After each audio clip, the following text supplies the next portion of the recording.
अस्सलाम वालेकुम। अच्छा भाई, तो लास्ट क्लास में हमने क्या चीज़ कवर की थी? यार ये लाइट्स बंद कर देना।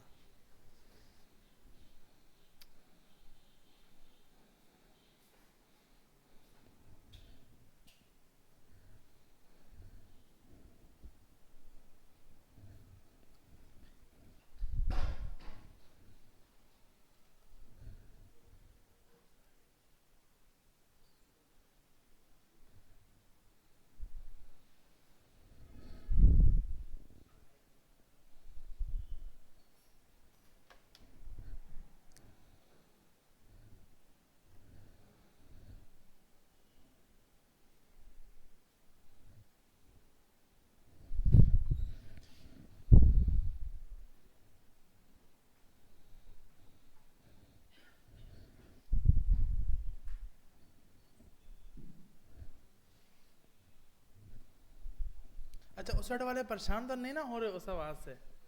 सही है ना? सेट है। अच्छा, वो इसलिए ताकि उस साइड की आवाम सो ना जाए। अच्छा, तो हमारे पास लास्ट क्लास के अंदर हमने ऑब्जेक्ट स्टार्ट कर लिया था।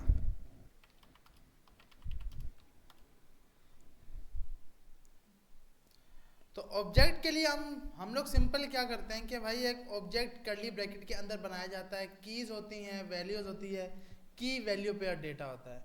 इसी तरह हम लोगों ने इसको लोकल स्टोरेज में स्टोर करवाया था और लोकल स्टोरेज से गेट किया था। ऐसे ही था ना भाई? यहाँ तक कोई सवाल है किसी का? जाके प्रैक्टिस की थी या नहीं? लोकल स्टोरेज समझ नहीं आया, मैं इसको रिपीट कर देता हूँ। देखें, लोकल स्टोरेज हमारे पास एक ऐसी चीज़ है जो रन टाइम पर हमारे पास डेटा स्टोर कर रही होती है। रन टाइम से मुराद कि भाई अब जैसे मेरा यूज़र लॉग इन हुआ है, सी भाई उसकी आईडी 123 है। यूज़र की आईडी क्या है? 123। अब हम चाहते हैं कि यार मैं जिस पेज पे भी जाऊँ ना, HTML के जिस पेज पे जाऊँ वहाँ पे मुझे यूज़र की आईडी मिल जाए। अब एक हल क्या है कि मैं हर वेरिएबल में जाकर जितनी भी जावास्क्रिप्ट की फाइलें हैं सब इसी फाइल में बनाऊं तो ये गेट हो सकता है। ऐसा ही है ना भाई? मतलब देखें, हमारे पास एक फाइल है new.js। इसकी एग्जांपल हम इस तरह यहाँ पे चेक कर लेते हैं और हम ऐसा करते हैं फोल्डर ही नया बनाते हैं ताकि इजीली समझ आ जाए।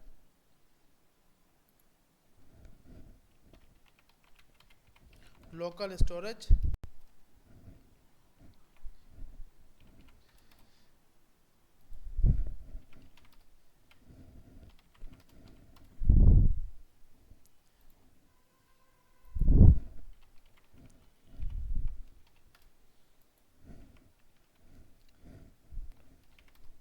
अब देखें, अब हमारे पास क्या है कि मिसाल के तौर पर आप ये समझो, ये आपके पास यूज़र एक लॉगिन हो रहा है, ठीक है भाई? ये एक लॉगिन का पेज है। मिसाल के तौर पर आप ये अज्यूम करो कि यूज़र अपना ईमेल डालता है, पासवर्ड डालता है, तो उसकी एक आईडी आती है। हमने यहाँ पे जावास्क्रिप्ट को भी लगा लिया, स्क्रिप्ट src app.js, और उसके यहाँ पे अब हमने बोला कि भाई लॉगिन के अंदर जब भी ये पेज कॉल होगा तो हमें यूज़र की एक आईडी मिलेगी। एक क्या मिलेगी? आईडी मिलेगी। तो हमने यहाँ पे एक वेरिएबल बनाया var id इक्वल टू 123। मतलब ये बाय डिफॉल्ट यूज़र की एक आईडी है। सही है भाई? मतलब जो यूज़र लॉगिन हो रहा है उसकी ये आईडी आ रही है।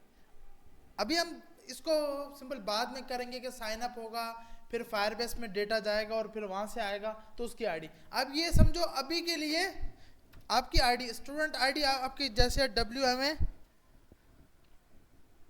क्या है भाई 5023। सही है भाई? ये आपकी आईडी है।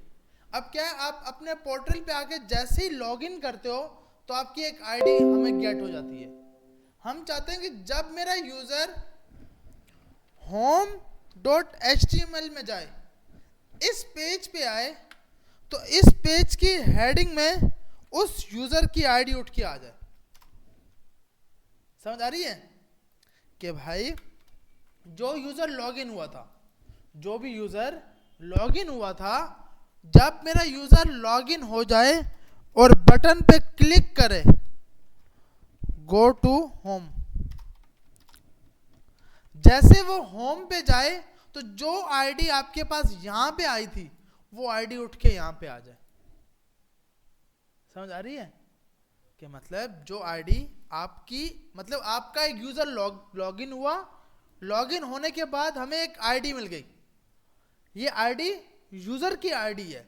वो आईडी मिलने के बाद हमने डायरेक्ट क्या किया, हमने ये कर दिया कि भाई जो आईडी हमारे पास आई है इसको उठा के home.html में डाल दे।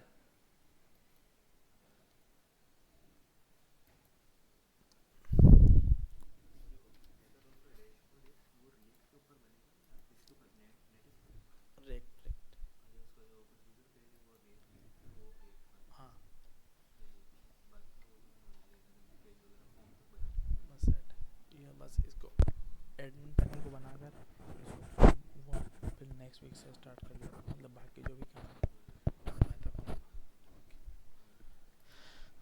अच्छा, तो हमारे पास यहाँ पे आ गया लॉगिन। लॉगिन के अंदर हमने ये कॉल किया कि भाई ये आईडी आ गई। अब मैं चाहता हूँ कि यार यहाँ पे वो आईडी लिखी हुई आ जाए, मतलब यहाँ पर एक बी का टैग हो जिसमें लिखा हो आईडी यूजर आईडी। सही है भाई, इसके बीच में यहां पर वो आईडी लिखी हुई आ जाए। अब मैं यूं तो लिख नहीं सकता, अगर मेरा यूजर की आईडी 5023 है तो खुद ब खुद 5023 हो जाए। अगर यूजर की आईडी जब वो लॉगिन हुआ है 5024 आई है तो यहां पर 5024 हो जाए, रन टाइम पे चेंज हो आईडी। सही है भाई, तो इस चीज को करने के लिए हमने क्या किया, पहले यूजर को लॉगिन करवाया। सही है, लॉगिन, इसका मकसद कि आप ये समझो कि यहाँ पे यूजर लॉगिन हुआ है और ये हमें आईडी मिली है। अब मुझे इस आईडी को अपने लोकल स्टोरेज पे सेट करना है ताकि हर फाइल इसको एक्सेस कर सके। ये वेरिएबल मैंने यहाँ बनाया हुआ है, इसको मैं क्या app.js new.js में कॉल कर सकता हूँ इस वेरिएबल को, क्योंकि ये तो यहाँ पे बना हुआ है ना भाई। ये वेरिएबल यहाँ पे कैसे आएगा, क्योंकि हम चाहते हैं कि होम के साथ जो स्क्रिप्ट की फाइल लगी हुई है वो लगी है new.js। होम के साथ कौन सी लगी है, new.js, जो कि कौन सी फाइल है ये। अब इसमें ये आईडी कैसे आएगी, हम क्या करेंगे, local storage dot set item login ID, आपने यहां पे बोल दिया लॉगिन आईडी, लॉगिन आईडी, और यहां पे जाके आपने ये आईडी पास कर दी, जो भी आईडी यहां से आई थी वो आईडी उठा के सेट कर दी। तो क्या हुआ कि local storage dot set item login ID के अंदर जाकर आपकी ये आईडी स्टोर हो गई। अब जब वो इस पेज पर आएगा तो आईडी को उठाएगा। अब उस आईडी को उठाने के लिए डॉट गेट आइटम, और गेट आइटम में वो क्या देगा, जो नाम यहां पे दिया था, यहां पे नाम क्या दिया था, लॉगिन आईडी, तो यहां पे लॉगिन आईडी आ गई। और इसको उठाकर वार यूजर आईडी इक्वल टू, अब इस यूजर आईडी को उठाकर मुझे होम के यहां पे रखनी है, ऐसा ही है ना भाई, ताकि यूजर को नजर आए कि मेरी आईडी कौन सी है। तो इसके लिए हमने इसकी क्या बनाई है, एक आईडी बनाई है। तो सबसे पहले करेंगे var text equal to document dot get element by ID, और हमने यहाँ पे नाम क्या रखा था इसका, यूजर आईडी, ये उठा के यहाँ पे दे दिया। और अब इसको बोला कि भाई टेक्स्ट के अंदर डॉट इनर टेक्स्ट में क्या डाल दो, यूजर आईडी पास कर दो। अब क्या होगा कि जब मेरा यूजर गो टू होम में जैसे ऑन क्लिक हो, जैसे ही होम ऑन क्लिक हो तो इसको आप कर देना window dot location window dot location, और इसमें आप बोल दो कि भाई किस पेज पे चले जाओ, होम डॉट HTML। स्पेलिंग हमने मिस्टेक लिखी है इसलिए यहाँ पे भी मिस्टेक लिखी हुई है, सही है भाई। तो अब देखते हैं, अब हमने इंडेक्स को कॉल किया, अब जैसे इस पेज पे आया, इंस्पेक्ट में मैं गया, एप्लीकेशन में, ये आप देख रहे हो, हम दोबारा से इसको क्लोज करते हैं, पेज पे रिफ्रेश करते हैं, तो ये आप देख रहे हो ये आईडी स्टोर होगी। अब जब मैं गो टू होम करूंगा, अच्छा ये हुआ क्यों नहीं, गो टू होम पे विंडो डॉट लोकेशन, एक minute, window dot location equal to, अब अगेन से इसको सेव करते हैं, हिट करते हैं, तो अब यहां पे वो लिखी हुई आ गई। अब ये क्या हुआ, ये हमारे पास इस फाइल में गया, ये इस फाइल में सबसे पहले लोकल स्टोरेज से उठ के आई आईडी, उठ के इस वेरिएबल में गई और वो आईडी यहाँ पे आ गई।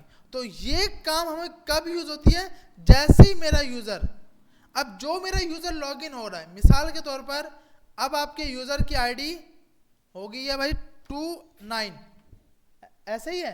तो अब जब वो मेरा यूजर लॉगिन होगा और लॉगिन के बटन पे क्लिक होगा, तो यहाँ पे क्या लिखा हुआ आ गई 29। तो इस चीज के लिए हम यूज करते हैं लोकल स्टोरेज, कि एक फाइल से दूसरी फाइल में डेटा पहुंचाने बगैर आप लोकल स्टोरेज को यूज करते हो, कि भाई इस फाइल का डेटा मुझे उस फाइल में चाहिए था, तो मैंने क्या किया, इसको कहां पे सेट कर दिया, लोकल स्टोरेज पे डॉट सेट आइटम।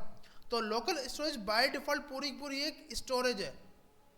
जैसे अक्सर आप अपने मोबाइल में व्हाट्सएप यूज करते हो, इंटरनेट नहीं होता तो आपके पास जो आपके मैसेज आप सेंड कर रहे हो, तो साथ में एक आइकन आ जाता है कि भाई अभी वो सेंड नहीं हुआ, उस टाइप का ना, कि भाई वो अभी तक सेंड नहीं हुआ। तो वो क्या है, अब वो डेटा ना उस पेज पर पड़ा हुआ है, ना आपके बैकएंड के पास गया है, वो उसके आपके मोबाइल की स्टोरेज में कुछ टाइम के लिए पड़ा रहेगा, जब तक नेट नहीं आता। जैसे ही नेट आता है तो सबसे पहले वो क्या करता है, जो आपके मोबाइल में स्टोरेज में डेटा नया पड़ा, वो जो आपने सेंड किया था, वो उठाकर नेट पे सेंड कर देता है।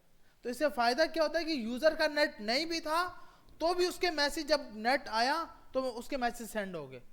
ऐसे ही है ना भाई, आपका अगर व्हाट्सएप पे नेट नहीं है और आपने कोई मैसेज सेंड किया है तो आपके स्टोरेज पे स्टोर हो जाता है, लेकिन जैसे ही नेट आता है वो मैसेज जिस बंदे को जाने थे उसको चले जाते हैं। तो इस चीज को करने के लिए वहां पे अलग चीज यूज होती है। वो एक एग्जांपल देने का मकसद कि भाई कुछ टाइम के लिए डेटा को स्टोर रखना, तो ये भी लोकल स्टोरेज भी यही काम करता है कि आपके पास डेटा स्टोर रहे हमारे पास, कि जो यूजर लॉगिन हुआ है, जो भी यूजर लॉगिन हुआ है वो उठा के हमने लोकल स्टोरेज में सेट करा दिया है। और इसके लिए लगाया local storage dot set item login ID, और यहाँ पे आईडी पास करा दी। तो ये क्या किया हमने, इसको सेट किया, लोकल स्टोरेज को सेट किया, और इधर हमने इसको क्या किया, गेट किया। ठीक है भाई, समझ आ रही है सबको। इसी तरह अगर आपको लोकल स्टोरेज पे कुछ और डेटा स्टोर करना हो, जैसे local storage dot set item, item और आइटम्स के अंदर आपने कुछ एरे था और एरे के अंदर ऑब्जेक्ट था, उसमें नाम था,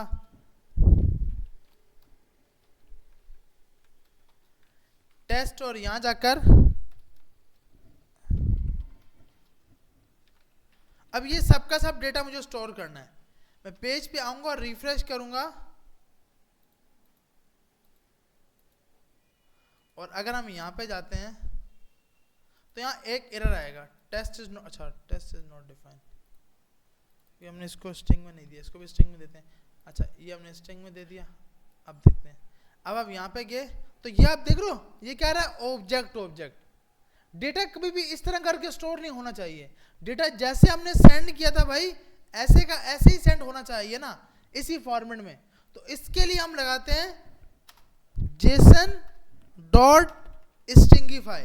क्या लगाते हैं, जेसन डॉट स्ट्रिंगिफाई, कि जैसा डेटा हमने आपको दिया है वैसे का वैसा आपने स्टोर करना है।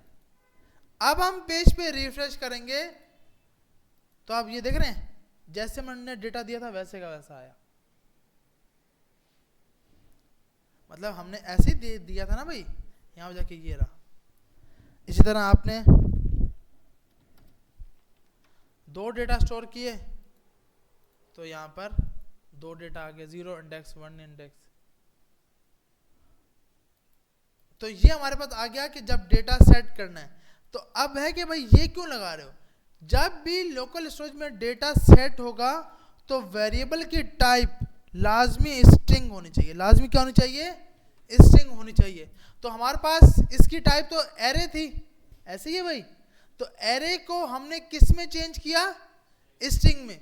तो स्ट्रिंग में चेंज करने के लिए हम जेसन को यूज करते हैं। जेसन होती क्या है, जावा स्क्रिप्ट ऑब्जेक्ट नोटेशन। कि जावा स्क्रिप्ट के अंदर ऑब्जेक्ट की एक नोटेशन बनाई हुई है जो बाय डिफॉल्ट आप यूज कर रहे हो। उसमें मल्टीपल मेथड है। सबसे पहला मेथड है कौन सा, स्ट्रिंगिफाई, जो कि आपके पास कोई भी एरे कोई भी ऑब्जेक्ट को कन्वर्ट कर देता है स्ट्रिंग के अंदर। ठीक है भाई, यहां तक सबको समझ आ गया। अब मुझे इस आइटम्स को अपने पास गेट करना है।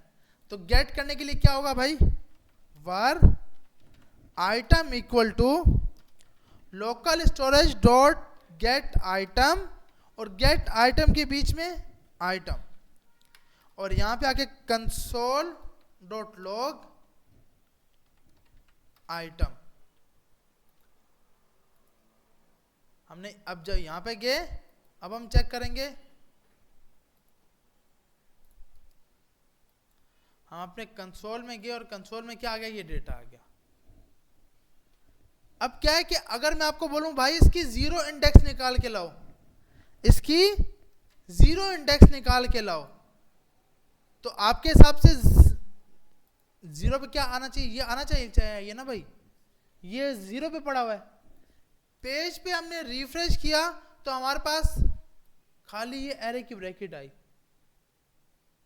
क्योंकि जो डेटा था वो किस में चेंज हो चुका था, स्ट्रिंग के अंदर, स्ट्रिंगिफाई के अंदर।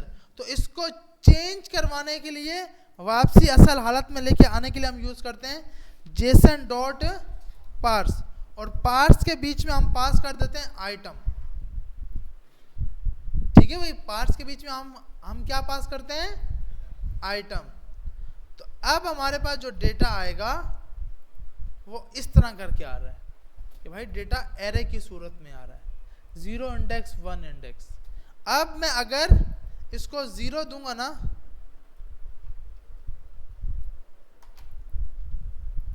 तो ये फर्स्ट का डेटा आ गया।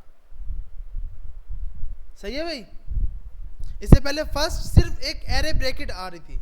तो आपको ये चीज याद रखनी है, जब लोकल स्टोरेज में भेजना है तो जेसन डॉट स्ट्रिंगिफाई, जब गेट करना है तो जेसन डॉट पार्स। सही है भाई। तो अब इसको अपने अपने सिस्टम पे ट्राई करें, मतलब कुछ भी लोकल स्टोरेज पे सेट कराएं स्ट्रिंगिफाई के अंदर इस तरह करके, और उसको फिर ना इजीली गेट करें। फिर आगे चलते हैं।